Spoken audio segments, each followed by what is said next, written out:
Olá, seja bem-vindo e bem-vinda ao meu canal. Eu sou a professora Andrea Mendes, sou historiadora, antropóloga, pedagoga e hoje quero conversar com vocês sobre a urgência da gente estar discutindo e trazendo para as nossas salas de aula a implementação da Lei 10.639 do ano de 2003 e que trata sobre o ensino de história e cultura africana e afro-brasileira em nossas salas de aula, tá bom?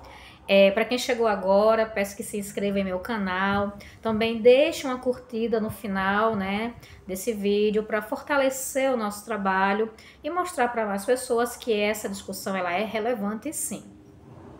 Como vocês sabem, esse é o primeiro ano da história do Brasil que dia 20 de novembro, Dia da Consciência Negra, é considerado um feriado nacional. Muitos estados e municípios brasileiros já tinham essa data em seus calendários, mas só agora, no ano 2024, ela passa a valer para todo o nosso território. E esse fato, ele é marcado de uma grande relevância. Em primeiro lugar, porque nós estamos de fato vendo o esforço tanto do movimento negro já há décadas, mas também de historiadores, pesquisadores, antropólogos, sociólogos, que nós chamamos de intelectuais aliados, né, da causa, para pressionar o cumprimento da Lei 10.639/2003. Essa lei que já atingiu, né, a sua maioridade, fez 21 anos, até hoje não foi cumprida em sua totalidade e integralidade. E por que eu posso afirmar isso? Porque todos os dias nós estamos diante de várias notícias, de várias matérias, reportagens que nos mostram que o Brasil continua sendo o berço do racismo. Não só do racismo estrutural, que é aquele que estrutura a história da nossa sociedade até os dias de hoje, mas também de vários tipos de racismo. Creio que vocês lembram, quem é um pouco da minha idade, né? Quem é perto da minha idade, quem nasceu entre os anos 70, anos 80, creio que vocês lembram que era muito comum a gente ver em programas humorísticos, em programas de televisão, pessoas brancas representando pessoas negras, né? Simplesmente com a face pintada de tinta preta, e aí personificavam personagens estereotipados, representando ora homens, ora mulheres negras. E a gente cresceu com esse tipo, né, de racismo recreativo, de maneira que nós introjetamos isso nos dias de hoje, nas nossas falas, nas nossas posturas e nas nossas visões de mundo, o que é bastante preocupante. Nós também ainda hoje podemos acompanhar os efeitos danosos do racismo ambiental. Porque todas as vezes que temos um efeito climático devastador em alguma região e casos de enchentes, por exemplo, desmoronamento nos chegam, há a presença de uma maciça população negra nessas áreas de risco. E que nós sabemos que não é algo construído recente. Sabemos que vem desde o século XIX, quando essas populações negras, pós a abolição da escravatura, não foram reintegradas de forma correta na sociedade e tiveram que, após a abolição, procurar moradia e só lhe restou, né, lhe restaram essas áreas de risco que hoje nós sabemos que são ocupadas predominantemente por populações negras. Também temos o caso do racismo religioso, que vem desde a vinda dos primeiros escravizados, saídos do continente da África, nessa diáspora forçada para toda a América, né, especificamente, quero falar sobre nossa região, e que essas pessoas trouxeram suas religiosidades, trouxeram suas cosmogonias, e quando chegaram aqui na América, ou foram obrigadas a abandonar, ou foram obrigadas a camuflar as suas crenças, os seus ritos, para poder sobreviverem cultuando seus deuses, suas deusas, que também nós chamamos de orixás. Nós ainda também temos a questão de um racismo que permeia as nossas instituições. E esse racismo institucional, ele impede sim que homens, mulheres, negros e negras avancem na sociedade. E quando pensamos em políticas reparadoras, como por exemplo o sistema de cotas, há críticos que se levantam e que dizem que não é necessário esse tipo de política, quando na verdade nós sabemos que ela é sim necessária e reparadora. Então, por que nós, mesmo depois de mais de 130 anos da abolição da escravatura, porque depois de mais de 21 anos de uma lei que exige que as escolas de educação básica, sejam públicas ou privadas, tratem de implementar a lei 10.639, por que ainda estamos mergulhados nisso? Porque de fato a lei nunca foi implementada. Ações isoladas, projetos escolares específicos dentro de determinadas regiões não são suficientes.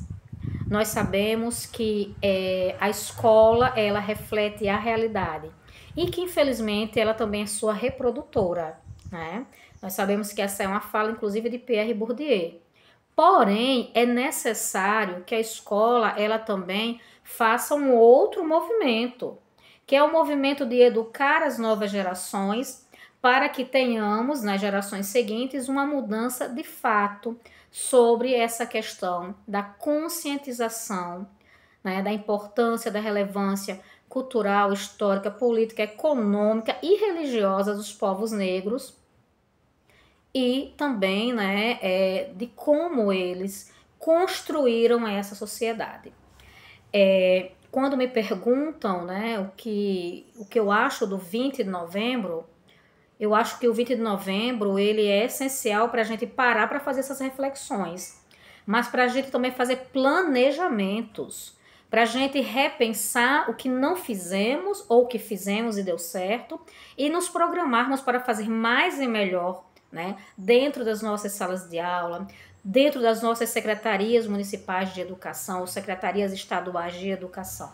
Essa minha fala ela não é apenas para o professor ou a professora, mas é uma fala também para os dirigentes de educação, que de fato criem dentro das suas unidades, dentro de suas áreas de influência, comissões, grupos que possam acompanhar se a lei de fato ela é implementada e que possam mediar a promoção de cursos, de formações, de atualizações, de especializações, com a garantia de participação efetiva destes profissionais. Quando eu era criança, a gente não falava do 20 de novembro, a gente falava do 13 de maio. E eu, como uma criança racializada, eu sempre questionava por que eu tenho que estar fazendo pintura da princesa Isabel, Eu tinha essa grande questão. Porém, é claro que esse tipo de provocação, quando vem de uma criança para um professor, às vezes não é bem recebida. E hoje nós temos condição, nós temos materiais disponíveis, nós temos formações, inclusive atualmente tem uma formação aberta com mais de 5.000 vagas para um curso da educação das relações étnico-raciais. E a gente precisa, quem não tem formação na área, quem não tem leituras, precisa sim buscar. Porque nós não podemos mais, de forma alguma, não considerar a presença do nosso aluno negro, da nossa aluna negra, da sua historicidade, respeitar a sua ancestralidade. Entendem como é importante, E o racismo, que tem várias facetas, eu citei apenas alguns para vocês, ele só vai realmente ser coibido se nós tivermos sim um projeto de educação das relações étnico-raciais que parta da escola, da educação infantil e que atinja também o ensino superior. Nós precisamos educar todos e todas para que ponhamos fim não só às práticas do racismo, às posturas preconceituosas, mas que principalmente possamos valorizar cada vez mais a cultura afro-brasileira e a cultura também africana. Minha última sugestão aqui, né, de reflexão, é que a gente comece a ouvir as vozes dos intelectuais e das intelectuais negros e negras. Durante muito tempo na história do Brasil, nós pautamos as nossas impressões, inclusive sobre a história, né, da presença dos descendentes dos africanos no Brasil, por autores que construíram um viés de uma falsa democracia racial. Entre eles o próprio, né, Gilberto Freire.